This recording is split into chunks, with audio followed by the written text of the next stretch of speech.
नमस्कार दोस्तों, मैं सुरेश सर एक बार फिर आपके साथ मेमोरेबल मोमेंट के अगले पार्ट में यादगार पल। और आज का जो यादगार पल है वो है रोहिणी देवघर 16 जून 1857। दोस्तों, आप जानते हैं भारत जो हमारा देश है इसमें 28 राज्य है। उसी में एक राज्य है झारखंड। झारखंड में जिला है देवघर, और देवघर में जो देवघर आप ऐसे भी जानते हैं, बाबा देव धाम जो देवघर है वो फेमस है। बाबा वैद्यनाथ धाम के नाम से भी जाना जाता है। यहाँ पर बाबा वैद्यनाथ भोलेनाथ शंकर की 12 ज्योतिर्लिंग है, जहाँ पर लोग देश से नहीं विदेशों से भी आकर जलार्पण करते हैं। सावन का महीना जो देवघर वासियों के लिए है, जो प्रसिद्ध मेला लगता है, विश्व प्रसिद्ध मेला लगता है, इसके बारे में आप लोग जानते हैं। इसी वैद्यनाथ धाम से 10 किलोमीटर पश्चिम में एक छोटा सा गांव है रोहिणी गांव। यहाँ पर जब अंग्रेज़ों की हुकूमत थी तो इस छोटे से गांव में अंग्रेज़ों के घुड़सवार फौजी की 5वीं दस्ते का वहाँ पर था फौज। और उस क्षेत्र में जितने भी घुड़सवार फौजी के दस्ते था उसका मुख्यालय भी इसी गांव में था। हेडक्वार्टर जो था इसी रोहिणी गांव में था। तो जब मुख्यालय है, हेडक्वार्टर है, तो वहाँ पर जो फेमस ऑफिसर थे वो थे नंबर 1 में कमांडेंट मेजर मैकडोनल्ड, दूसरा थे एडजुटेंट सर नॉर्मन लेस्ली, और तीसरा था डॉक्टर ग्रांट। ये तीनों उस मुख्यालय हेडक्वार्टर में ये कमांडर पदस्थापित थे।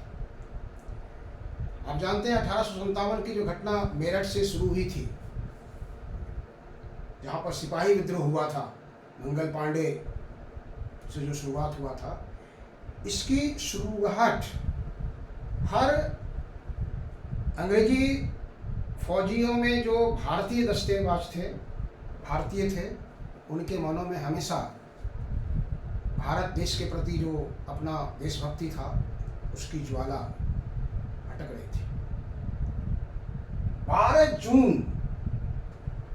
जून 1857 मतलब मेरठ के सिपाही विद्रोह के लगभग 1 महीने बाद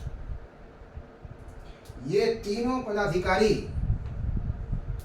कमांडेंट मेजर मैकडोनल्ड के घर में चाय पी रहे थे। उसी समय ये जो अंग्रेजी के घुड़सवार फौजी की 5वीं दस्ते के 3 सिपाही, इसका नाम है, देखिए आपको बता रहे हैं आपको, अमानत अली, सलामत अली और शेख हसन, तलवार लेकर के उनके घर में प्रवेश कर गए। और अमानत अली, सलामत अली और शेख हारून तलवार लेकर के उनके घर में प्रवेश कर गए और उन पर हमला कर दिया। इस हमले में ये जो आपका ये मुख्यालय जो नॉर्मन लेस्ली, इस हमले में नॉर्मन लेस्ली जो है वो मारा गया और ये दोनों घायल हो गए। घायल अवस्था में ये दोनों जान बचा करके वहाँ से भाग निकले। इस घटना के बाद अंग्रेजों में खलबली मच गई। इसके लिए जांच का गठन किया गया।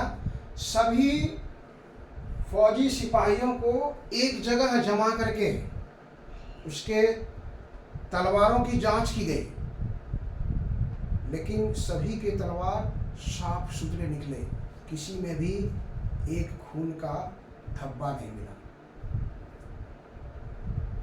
लेकिन गद्दार जो हम लोगों में से कुछ होता है, उसी प्रकार उस भी एक गद्दार के चलते इस तीनों जो हमलावर थे इसके बारे में अंग्रेजी फौजी को अफसर को बता दिया गया।